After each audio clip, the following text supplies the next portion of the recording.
Ladies and gentlemen, we're back. Week 2 preview, FootballScoop Podcast. Scott Roussel on live with Zach Barnett, John Brice, college football experts. I don't know if you're watching on YouTube or if you're listening to the pod, you're watching this on the website, but those are two good-looking dudes right there. Good to have you, gentlemen. How are we today? Doing well. Almost just got another full weekend of football.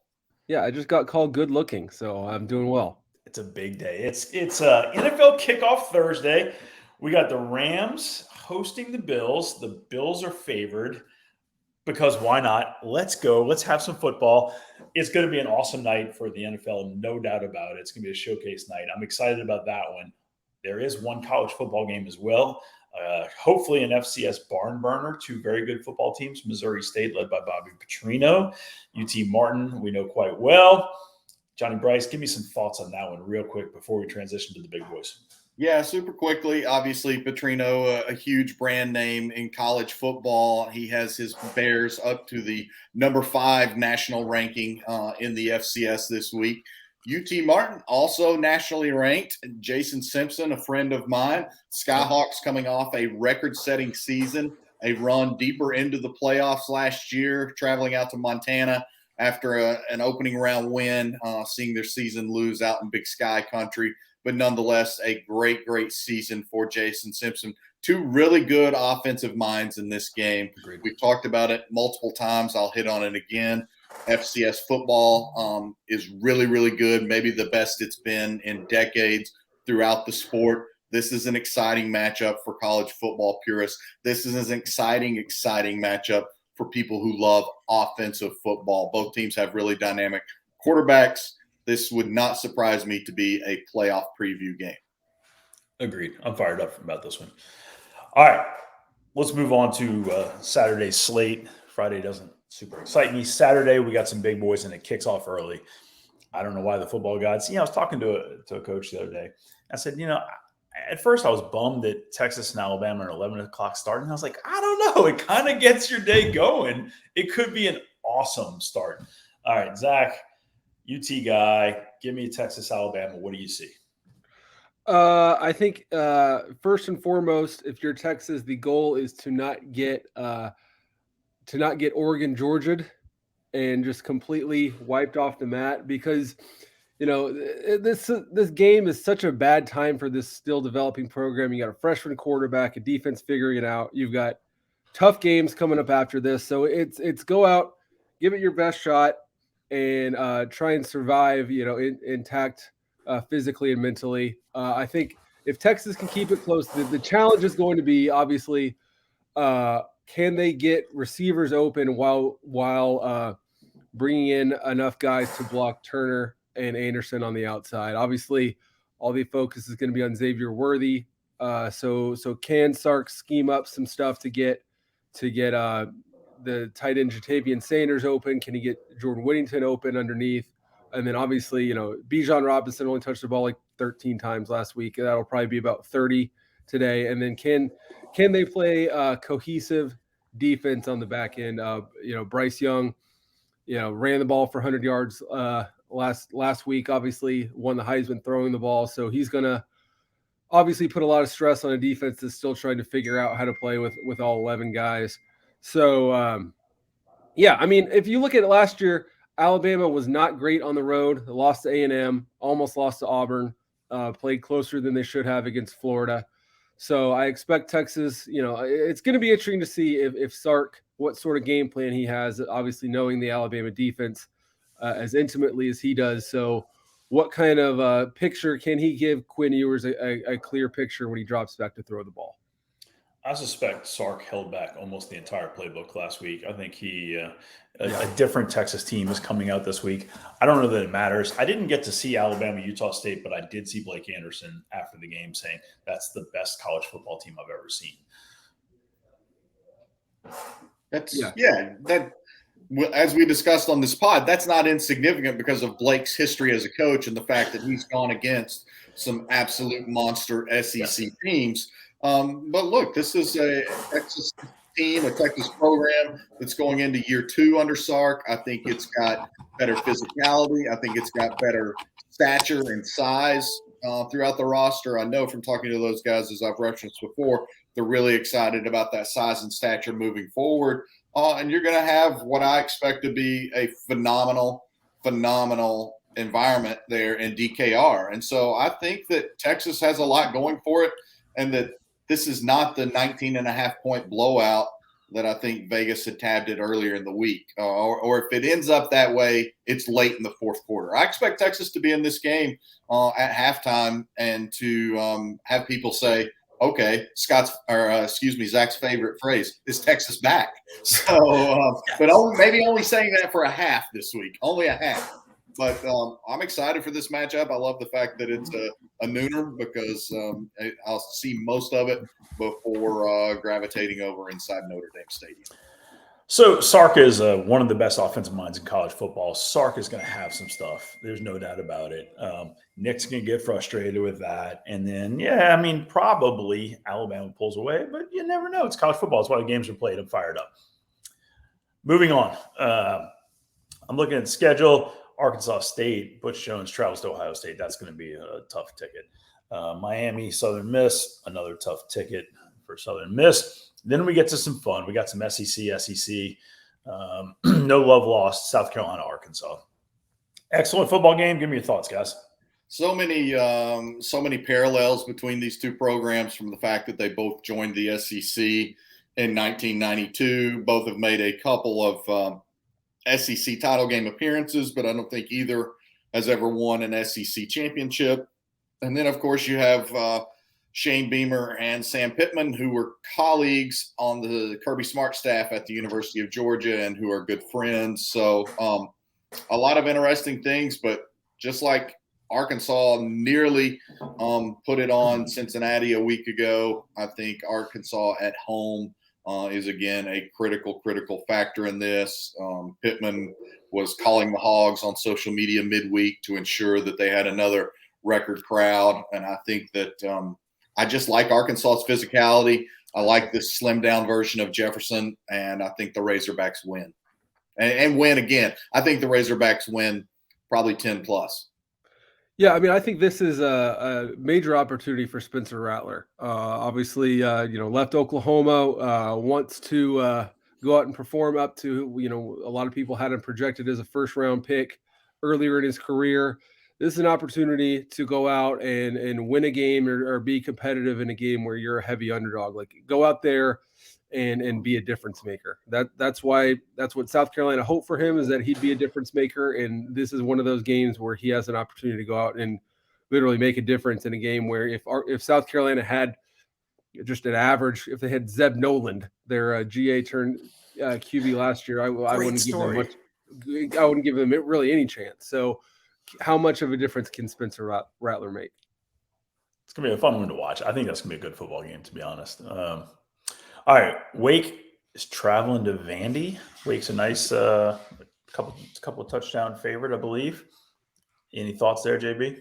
Yeah, the big thing in this game, and I think we're all thrilled to see it, is that it's scheduled to be the return of Sam Hartman. He had blood clot issues that just suddenly and immediately sidetracked him in preseason camp. So Hartman is Wake's record-setting quarterback.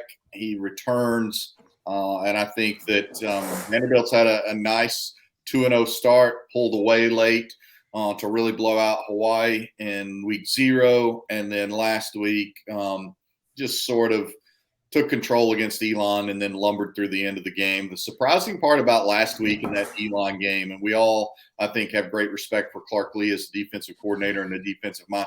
Elon actually outgained Vanderbilt in that contest and ended up putting up 31 points. That was surprising to me. I expect you'll see a lot of corrections from Vanderbilt this week, but this Wake offense is special, and the Demon Deacons will really get things uncorked with Hartman back at quarterback. Charleston Southern takes on NC State. It's going to be a football game. Southern Utah. Southern Utah's got some fight in them, but they ain't going to beat Utah. Marshall, Notre Dame. Give me some thoughts, JB. You'll be there. Yeah, I think this is an exciting game for a couple of guys who both have been on our Minority Rising Stars list, and a couple of guys that are incredibly charismatic and really, really great for the game of college football, and that is Marshall head coach Charles Huff and obviously Notre Dame head coach Marcus Freeman. Huff led the Thundering Herd to a bowl game and a really nice year in his debut season in 2021. Kind of stamped his arrival as a head coach to pay attention to, and not running him out of Huntington in a hurry or anything. But a lot of people believe Huff is going to have a chance to be a Power 5 coach much sooner rather than later.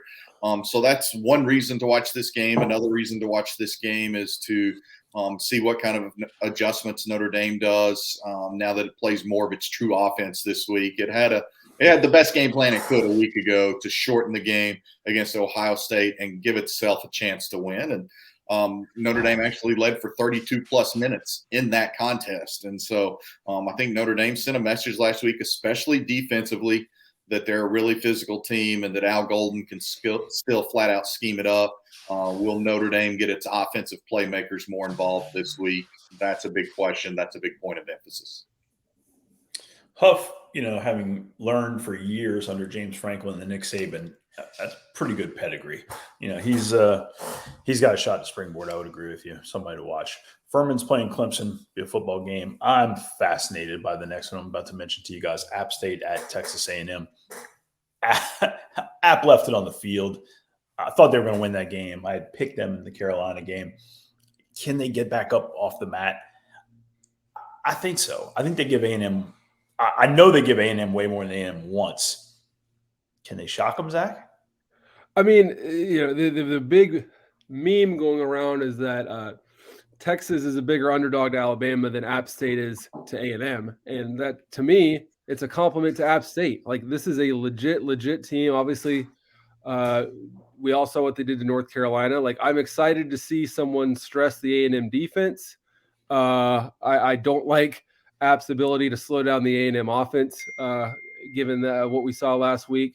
But I think this could be a third, fourth quarter game. Like, I think App State needs to go in there, let it all hang out. You got a 6-year quarterback in Chase Brice. This is a great opportunity to throw some haymakers and make the Aggies feel nervous in the second half.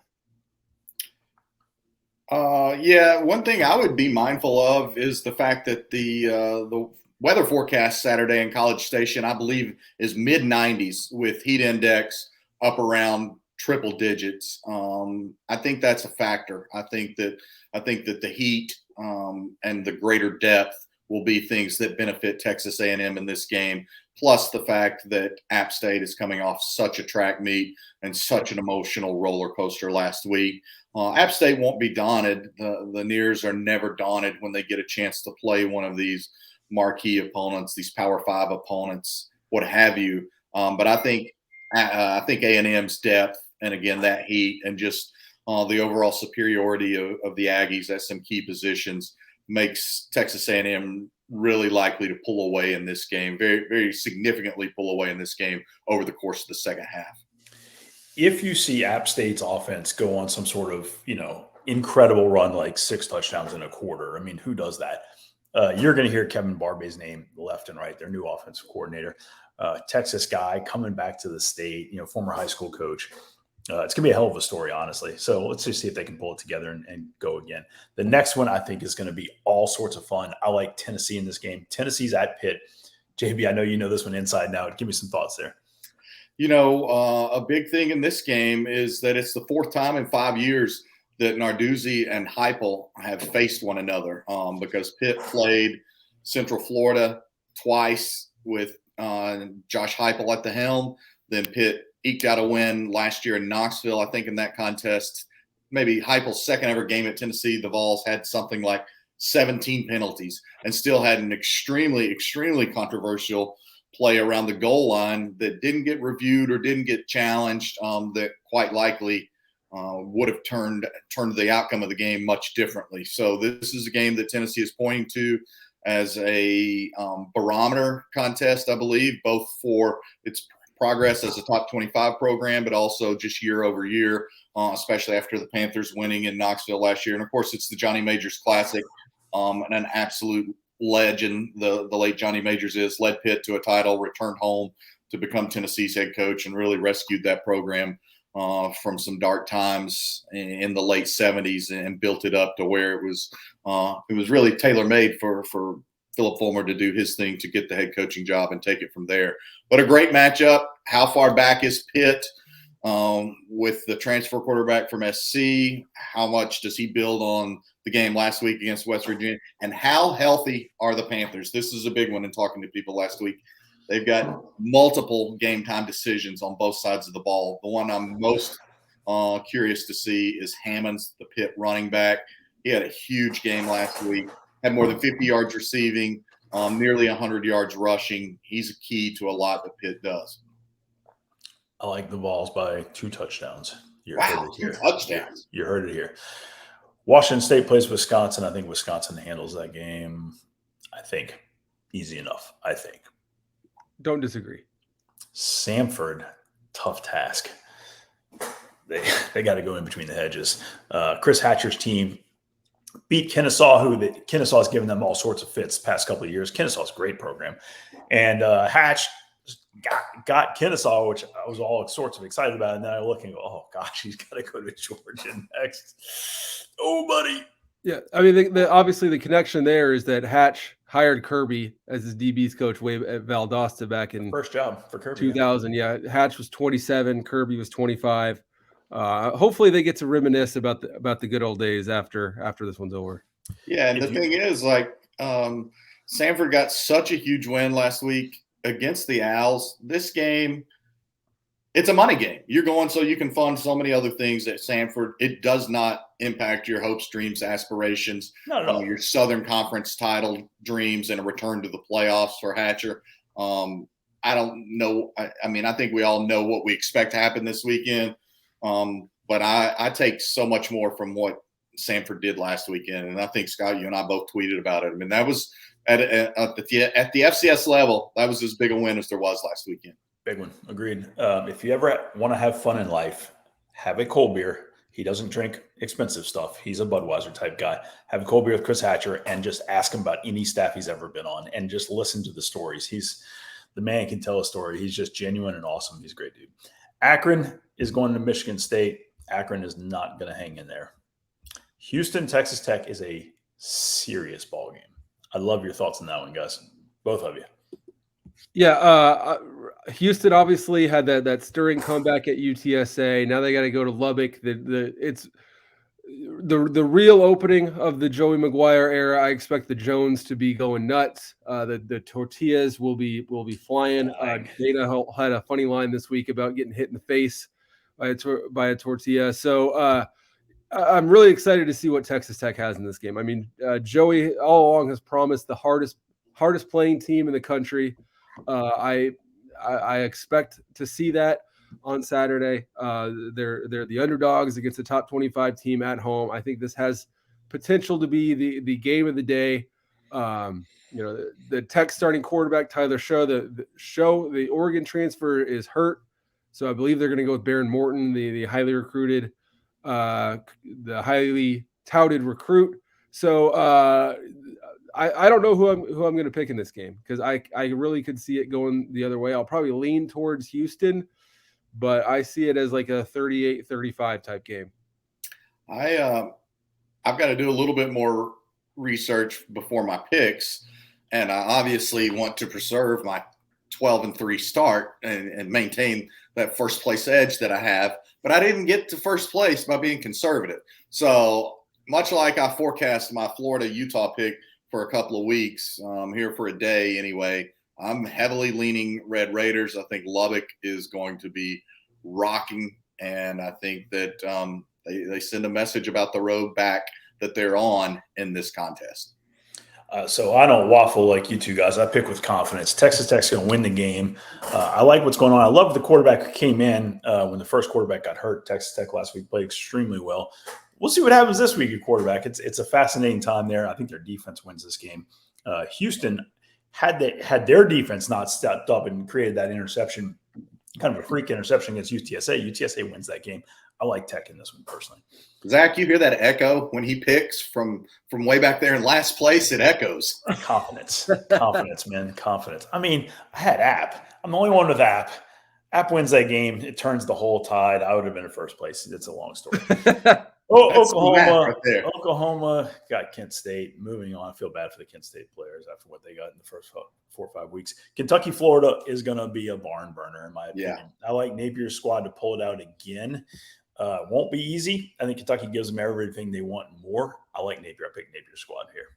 Yeah, I saw Roman Harper on the SEC Network, of course, former great college and NFL player, saying that he's got Florida by 2 touchdowns in this contest. And I'm not ready to go there yet, but I expect Florida to grab another win, be 2-0. I just don't think this is the same Kentucky team as a year ago. And with that being said, they're still missing guys out on suspension. I think that's significant. Among those guys, I believe, continues to be star running back Chris Rodriguez with a rebuild offensive line.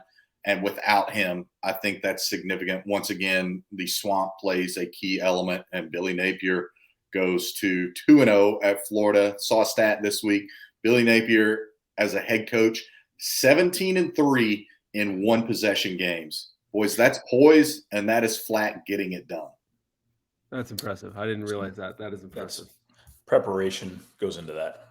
He's a good ball coach. Ole Miss has Central Arkansas. Ole Miss handles that. We got a couple of good games coming up, sandwiched around 2. Anyway, USC Stanford. It's time to see Lincoln Riley for real. Yeah, it was September 11th, 2021 that Clay Helton coached his last game against Stanford. He got fired the following Monday. So it's been a full 365 days against the same opponent, and the first time any of the whole country is going to see Lincoln Riley. So it's a fascinating thing for me to see how much a program can possibly change in one calendar year, one turn of the calendar, one turn of whatever. How much can one program change against the same opponent? Like, I expect USC, if they're the top 10 team, they're going to go out there and they're going to put it on Stanford. Like, I expect them to be up. Like, they need to be up big at halftime. Like, if you're a legit top 10 team, this is your coming out party. Go out there, take a 28-10 halftime lead, and win this one comfortably. I agree. And this is this is a key season for Stanford as well. Despite the fact that David Shaw got another coach fired last year, and he's done a lot of that with his excellence through the years at Stanford, the Cardinal ended up having a flat-out abysmal year. I think they lost their final 7 games of the season, finished 4-8. A critical bounce back year for that program. I know a lot of people have pointed to Stanford as perhaps being the biggest potential bounce back team in college football this year. I don't think we see it this weekend. I think that USC and the confidence it's playing with, the speed that it has, the playmakers that it's added under Lincoln Riley sort of perpetuates some misery right now in Palo Alto. I'm ready to see Stanford become Stanford again. I like David Shaw a lot as a person, as a ball coach. I'm just ready for them to get back, and I don't know why they aren't. So hopefully we start seeing some good, strong progress there. Arizona State, Oklahoma State. In Stillwater, obviously I like Oklahoma State to win the game. Any thoughts on this one, guys? Yeah, can Arizona State, like, what is this team? What is this program right now? Like, can they go in there and make it interesting? Oklahoma State got up big early, ended up giving up 44 to Central Michigan last Thursday. You'd like to see them play a full 60 minutes on defense, because I think this is going to be a Cowboy blowout. Yep. Agreed. Yeah, I think Arizona State gets exposed. I will say Arizona State with Emory Jones, the Florida transfer quarterback, looked nice last week, had some big plays for the Sun Devils. And so that's interesting to continue to watch his progression out there. And if Herm is going to defy all odds and continue to survive atop that program, then it's going to take more transcendent performances at the quarterback position. Hawaii is going to get waxed by Michigan. It's not going to be fun to watch. I wouldn't watch it personally. Michigan's going with the next quarterback, and then we're going to make a decision. We know it's biblical. I think this is the first of many, many consecutive starts for J.J. McCarthy. I think he wins the job, and that's where they go from here.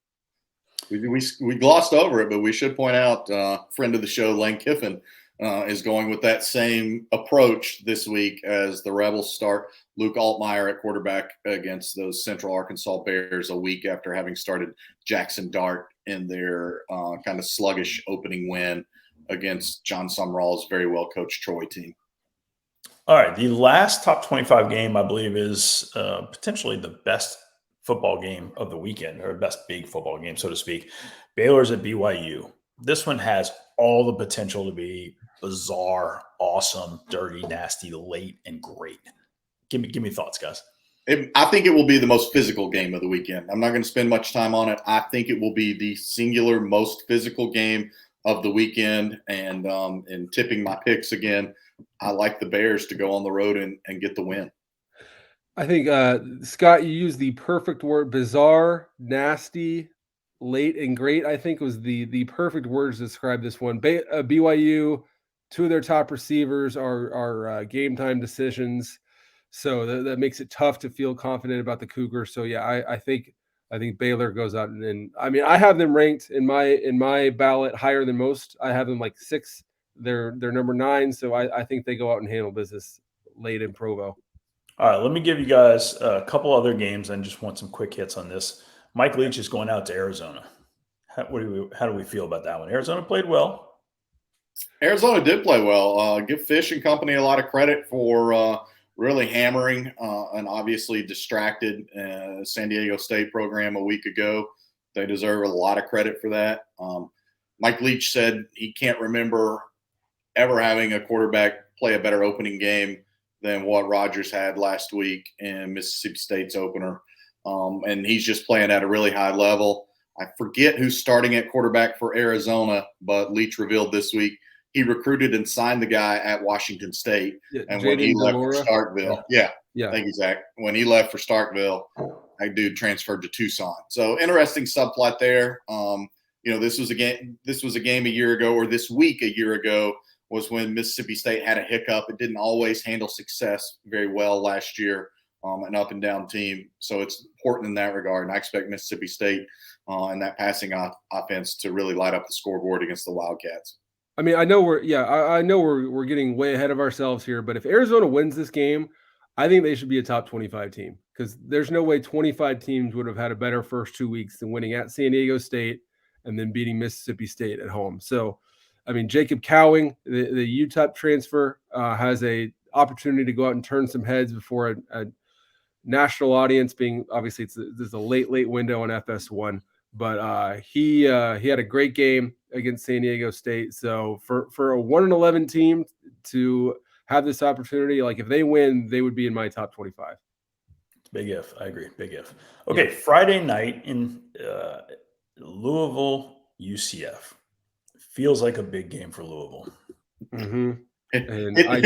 It feels like a suffocating game for Louisville, not just because the Cardinals lost last week, but again, the manner in which the Cardinals lost last week. And they were flat out blown out by a Syracuse squad that we all picked against. None of us expected Syracuse to win. I think we expected a good game, but not a one of us picked Syracuse to win, and none of us obviously then picked Syracuse in a blowout.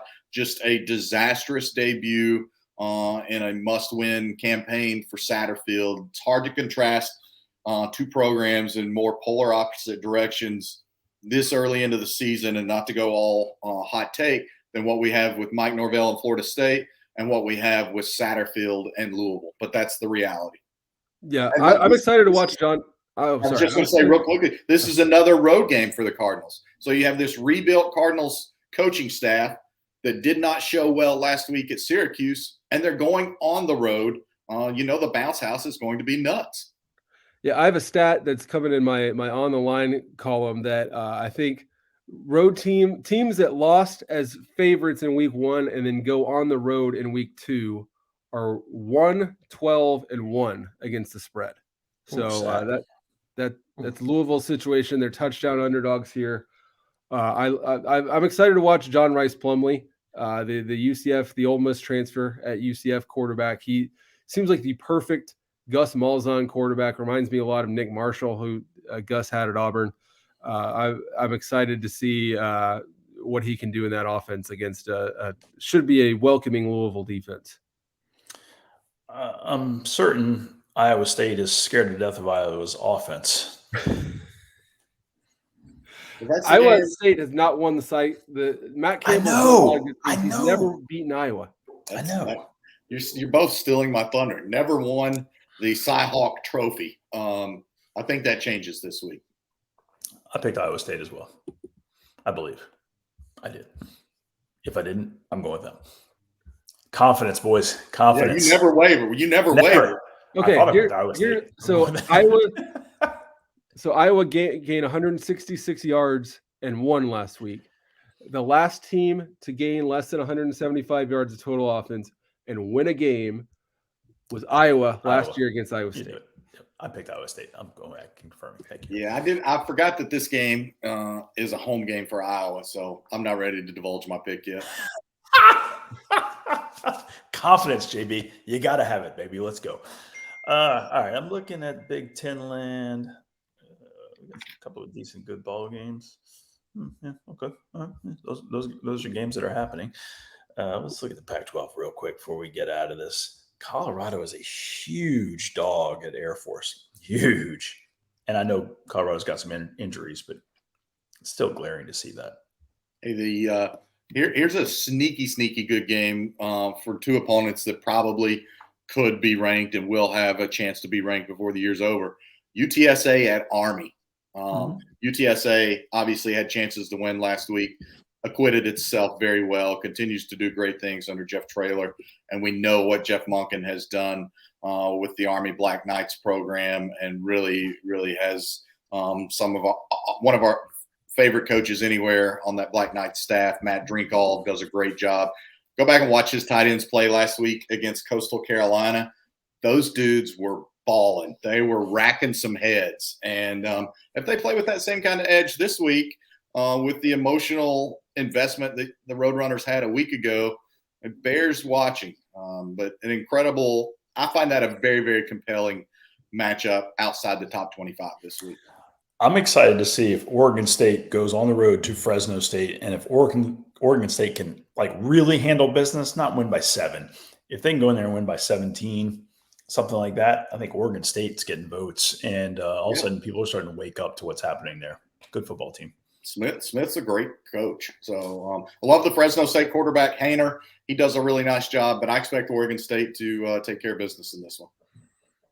This is real inside baseball type stuff, but Huge was on the Harley for Fresno State last week. Good fun. We'll have to explain that later. Anyway. All right, gentlemen, week 2 is going to be fun as always. We've got the NFL week 1. It's going to be a great weekend. I hope everybody's prepared, well stocked. The fridge has everything it needs to have in it. JB, enjoy Notre Dame. We'll be all over the country. Keep up with this Football Scoop Podcast, footballscoop.com, on YouTube, on the Twitter, on all those good fun things. We love you. We're out.